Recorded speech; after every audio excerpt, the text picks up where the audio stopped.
Doctor Babasaheb Ambedkar 134వ జయంతి వేడుకలు శ్రీకాకుళం నగరంలో day and night జంక్షన్లో అటవీ శాఖ కార్యాలయం వెనుక గల అంబేద్కర్ ఆటో యూనియన్ ఆధ్వర్యంలో ఘనంగా జరిగాయి.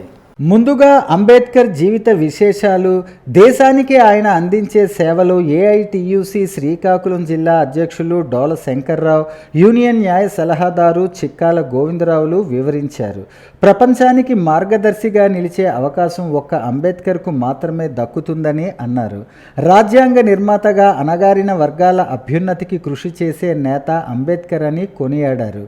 ఈ కార్యక్రమంలో అంబేద్కర్ ఆటో యూనియన్ నూతన కమిటీ ప్రతినిధులు CH Koteswararao, KV Ravikumar, L Murali, నూతన అధ్యక్షులు A Anji, vice president Srinu, secretary Murali, joint secretary B Ravi, S Kiran, ఇతర కార్యవర్గ సభ్యులు పాల్గొన్నారు. అంతకన్నా ముందు అంబేద్కర్ చిత్రపటానికి పూలమాలలు వేసి పాలాభిషేకం చేశారు.